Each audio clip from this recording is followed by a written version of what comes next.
Yo, what is going on, guys? We are back today for another Alliance War video, war number 2 for season 42, and 4 Loki is facing our good buddies SSX-1, Savage Squad. So, let's go ahead and get into today's war. Bringing in a very awesome team. I'll be bringing in 2 of my rank 5s here, Spot, Absorbing Man, and then followed up with Valkyrie. She's going to be watching their backs. So we're going to be going path 9 through and through. Going to go ahead, throw on some boosts here. There we go. Hop in here. And for the first 2 fights, we're going to be using Valkyrie. And then we have one more Valkyrie fight. The first fight in path 9 section 2. It's Jessica Jones. Fought her there a few times with Valkyrie. It's always went really well. So that will be our 3 Valkyrie fights. So first here we have a Spider-Man, and this was actually my one and only death last season. It was in section 2 though, and I was using Ghost against this guy, and had some really unfortunate RNG. Didn't get lucky on the hazard shift debuffs on my first special 2, and by the time I got to my second special 2, I did throw a medium, and he triggered his miss because we got to like 10 buffs or something at that point in the fight. Just RNG was not on my side there. Things lined up horribly. That special 2 completely missed. He punished me. I died. It was really bad, really frustrating. Messed up my perfect season. So, you know, at the start of every new Alliance War season, that is my goal, to get a perfect season, because over 42 seasons, I've never had one. Never had one. Which, kind of bugs me. It kind of bugs me. And so right here, I take 1 hit. I did have an indestructible boost on, though, so it's okay. And this guy is siphoning some of the power gain that I would be getting. It's the way Valkyrie works, you know, she still gains some power when hitting into the opponent's block. But you see Spidey, every time I hit into his block, he's getting power gain as well. It's kind of like siphoning off mine. So, you know, I'm not really able to get to my special 2. It's fine, though, because we're just keep on hitting him. You know, now that we're at a certain amount of Pierce, we also are doing basically direct bleed I think it's bleed damage from the Dragon Fang sword. That's what those numbers in red are, so that's really putting in a lot of extra damage there. And we take him down. A little bit of a slower fight, but slow and steady. That's all we got to do to take down. That was a 565 Spidey as well as Campos. So now, next up here, we have a Mr. Fantastic. I also had some potions and overflow. I think that was from the Battlegrounds compensation package that Kabam sent out. There was war potions in there, so that's what those were from. I typically don't buy extra war potions too much to have like any more than like 1 in the overflow. You know, if I start getting low, then I just start buying them again. Just like to stay like at the cap, or like, you know, 1 over. Nothing more than that I think is really needed.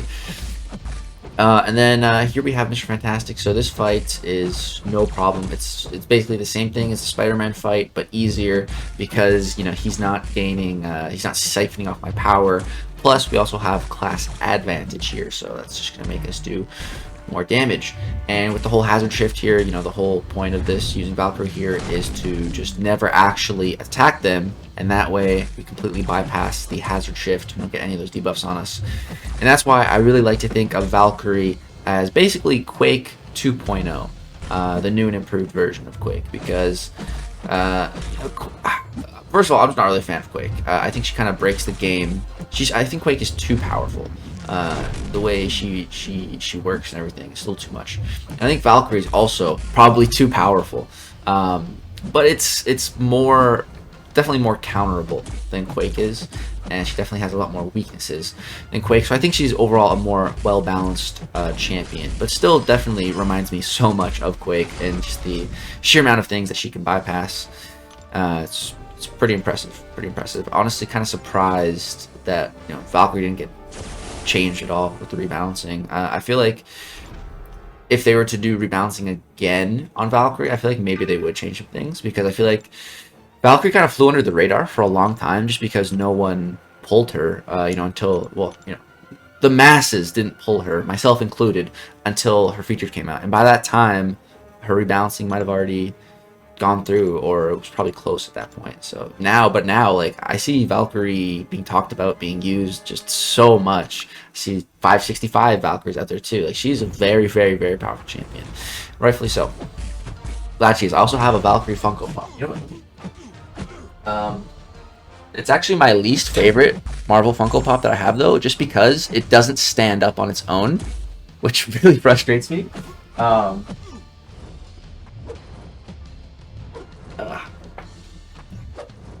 That's why I put her in the very back of this. It's called the Tulp, actually. This glass cabinet behind me. I put her in the back corner because she needs to lean, otherwise she just falls.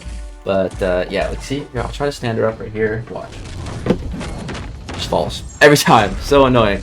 But it is cool still. It's cool. You can see she's got the little dragon fang blade there. Bobblehead. Some blue in her hair. It's cool. Just wish she could stand on her own. Just wish she could stand on her own. But yeah, and I was talking so much about Valkyrie. Rank 5 Absorbing just completely crushed that Vision Arcus with no problem. I was told to use an invulnerability boost there, but I didn't. I decided to. I threw on a special 3 defense boost. You know, worst case scenario, we could tank a special 3 for sure. But it was not needed. Like, Absorbing Man is just one of the best counters in the entire game for Vision Arcus, so it's great. And another really good counter that Absorbing Man is good for is Man-Thing, actually. And now this one's a little bit more of an unexpected counter because Absorbing Man has no immunity to poison in his base kit. He does have a synergy with Immortal Abomination that he can get that, and that was an option for me to bring in Immortal Abomination for this war. However, I wanted to bring Spot because Spot is way cooler, way better, and I'm fighting a really scary Sasquatch, 7-star Sasquatch at the end of this, and I didn't want to use Eye-Bomb for that. I wanted to use Spot for that. So, and I've also fought a Man-Thing in the past with Absorbing Man, and more than once actually. It's gone really good. So here, this hazard shift is Shock and Bleed. So our Black Uru form is the perfect counter for that. I am certain that when Absorbing Man was being created by DLL, that was the intent, you know, behind those immunities for the Black Uru form was for Alliance War, for this path here, for these nodes. And yeah, Absorbing Man absolutely excels here. So a really great thing also about this node is the armor break that's trying to be applied to me. You saw at the start of the fight I was playing a little passive. I was just waiting for that armor break to trigger on me because then we are immune to it. It fuels our morph charges. The more morph charges we have, the more damage we get and more regen we get as well. So that fight went fantastic. I got out of the Uru form into the Mega form right at the end for the kill shot. That's totally fine because the fight was over. So now we get to this Jessica Jones here, and like I said, I've done this fight a few times before. I'm very comfortable fighting Jessica Jones only with Valkyrie. She's like the only champion I feel comfortable fighting her with. Anyone else, and it feels a little sketchy. So I'm going to go ahead and use a Power Start 1 here, just because I want to get to my Special 2 as quickly as I can, and then end the fight. Now, like I said, I've done this fight a few times before, and every time before I had a fear that I would get a bad AI and she just wouldn't dash back. And I wasn't really thinking about it this time, but every other time I've done this fight, that's gone through my mind. This time I wasn't thinking about it, and what happens? I get a very aggressive AI. Here, it's still early. I thought, okay, you know, it's fine. It's fine. She's okay. We're hitting her block. You know, it's okay. We're fine. We can push her back here. It's okay. This fight, we're still totally in control here. And like I said, I don't want to actually hit her because then that will apply the shock or bleed debuffs to me, which I am not immune to as Valkyrie. But here she throws a Special 1, kind of stuck in his corner. Evade it, no problem. But now I'm stuck, and she's playing super aggressive. She just does not want to dash back. I could throw a heavy attack, but again, I could get debuffs on me. Also, if I hit her while she's stunned, there's one eye open, so the damage is reflected. So right there, I threw my special. That was my last shot to get out of this corner. I hit her, and then I paused, then I threw the special, so that hopefully she would parry it, and I'd hit her block. But no, what does she do? She dashes back, and then dashes into it like a complete idiot. What kind of AI does that? Stupid AI. So she gets hit by it. I don't get the spacing that I wanted. And yeah, again, I had some hope that I could get out of here, but then boom, she throws a special, just puts me right back in the corner. I even get hit by it. I really did not want her to throw a special there. I'm just too good at baiting sometimes. And yeah, I'm dead. So, like, oh, there goes the perfect season. Valkyrie, why did you die? Why? Sucks. There goes the perfect season. Second war. Now, you're gonna see, man, we didn't even take off 50% of that Jessica Jones health, right? Right? we're going to go in here, and we're going to get the perfect AI. We're going to get the AI that I've gotten most other times I've done this fight. She's just going to dash back right away. She's not going to throw these wild heavies and be uberly aggressive. No, she's going to be super nice. She's going to be an absolute saint the second time around. Now that she's already killed me, her bloodthirst has been satiated, and now she's not aggressive. All her anger, all her rage is just gone. You know, the bloodthirst is gone. She already killed me. Look how nice this AI is. Dash back. I even messed up right there. I meant to dash there. What does she do? She chills back. She doesn't dash me. She's nice. She throws a couple heavies here. I'll back up. I'm just messing with you. Boom! Look, I already have her back against the wall. We're not even 30 seconds in. Look at this. Look at this AI. This AI is beautiful. Where was this the first time? Where was this Jessica Jones the first time around? Very, very frustrating. And of course, yeah, this fight goes absolutely flawless. Not a single problem at all. She's playing so nice. Boom, the special's not going to corner me. It's a pizza as well. I think the pizza's the bad one. I got hit by that in my block one time, and I just died. So, I was looking for a pizza on that one. I was actually making sure there was no pizza. And yeah, of course, the second time around, boom. Easy. No problems at all, you know, after my blood has already been spilled. But alright, moving on from that death here, now we have an interesting fight here. So we have Daddy Longlegs here, which is DLL, the creator of Absorbing Man. We're going to be fighting the creator of Absorbing Man with Absorbing Man. So here we have a Nova, and boom, you see, going for that light intercept right at the start there. Go ahead, get rid of that auto block. And you'll see, if you pay attention to the way I play Absorb Man, or just the way that I play in general, you'll see before I go for an intercept, I tap my block a couple of times. And just doing that, that's like the perfect intercept timing. So I highly suggest and advise you guys practice that. Tap your block a couple times, then go for your intercept. It really helps just lock down that timing and get really consistent with that intercept timing. Perfect intercept timing. Very, very good thing to practice. And yeah, this fight is essentially over. Nova reduces damage on unblockable attacks by 75%. So our specials don't really do much, but he has a lot of buffs expiring. We just hit our 20k crit into his block. That was some nice damage. And yeah, he goes down. And yeah, so while Absorb Man's specials don't do the most against Nova, he has so many buffs that are expiring and everything that it's still totally fine and safe fight. And so originally this fight was not assigned to me. Apparently they were going to assign it to me, but they didn't want the Wong pre-fight, you know, messing up the Sasquatch fight, the next fight that I'm going to be doing the spot. But the guy, Manuel, he's an officer that was supposed to take this fight. He was just kind of busy setting up a party. And he hopped on, like, right after the fight, he hopped on to clear it. But I asked my other officer, I'm like, yo, it's cool if I just spot this Wong. He's like, yeah, go for it. The nodes did change here, so I think there's more one-eyed open here, so we can't hit him while he's parried.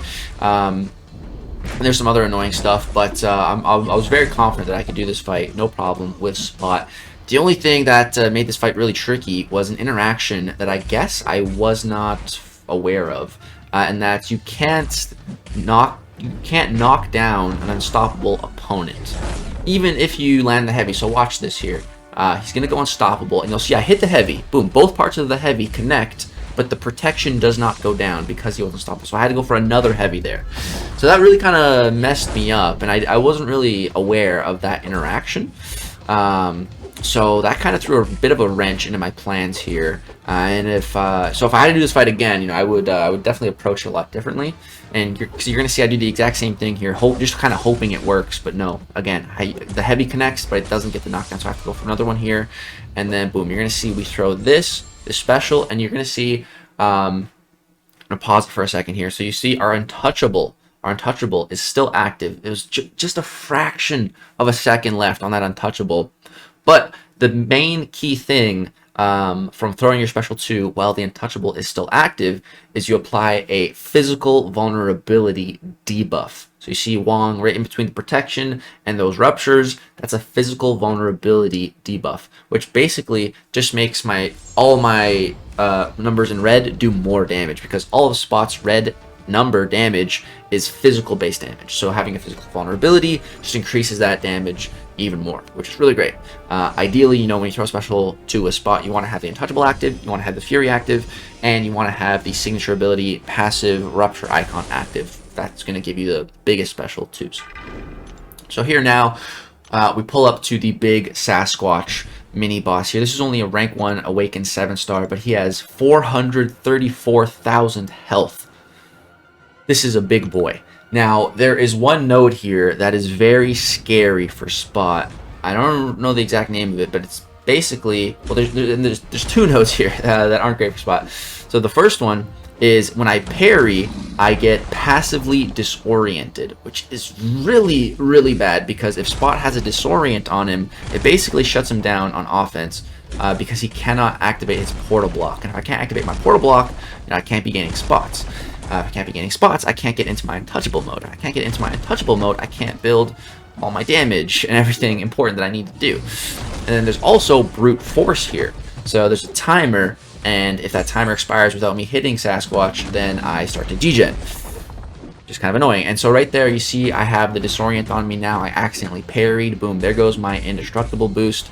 And at this point, I'm starting to freak the F out. I accidentally parried again. That totally messed me up. Here I accidentally parry again, and I'm just like, dude, crap. Am I seriously going to die again? Am I going to die twice in one war? Like that, dying once sucks and it's tough, but it's like, okay, that happens. But dying twice in one war, that would not be good. That would really be bad. That would be very, very bad. So, you know, when I threw the special 3, I'm like, okay, deep breath. Let's just relax. You know, the special 3, this is not going to do basically anything to Sasquatch's health, but what it's going to do is it's going to give me a reset to the fight. It's going to take me away from the wall. It's going to give me, you know, just some time to breathe. It's going to give me some confidence to, you know, refocus myself, regather myself, and get back in here. So boom, you know, play it slow, let those disorients fall off, and now his wrath activated. So boom, now it's go time.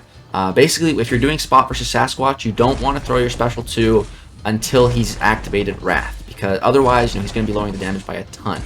So here, notice what I do here. I'm only using medium attacks. Only medium attacks here. And unfortunately, though, my untouchable fell off. So you see, no untouchable means we don't apply that physical vulnerability debuff to Sasquatch. So that's going to definitely lower my damage. But because I only did medium attacks for the last like 4 combo sequences, you see right next to the Fury passive, I still have that Rupture icon grayed out. That means my signature ability, the damage I was building through the portal blocks, it's going to carry over to all my special 2 hits. And because he's still in Wrath here, he has 0 damage reduction. So I'm really hoping that this kills. We have 36 in the Rupture bank built up. And boom, last hit's doing about 60,000. It is enough to kill him. And thank God, because if that didn't kill him, I might have died. I don't know. I just needed to get out of that fight ASAP.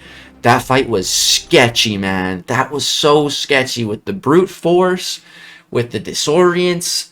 That was El Sketcho. But rank 5 Spot, we got through it. I've never died with Absorbing Man in Alliance War, and I've never died with Spot. And I don't want that to change. I've died a few times with Valkyrie already, so, you know, whatever. But Spot and Absorbing Man, Spot, my favorite champ of 2022. Absorbing Man, my favorite champ of 2023. Just don't want to die with those guys. I don't want their blood to be spilled.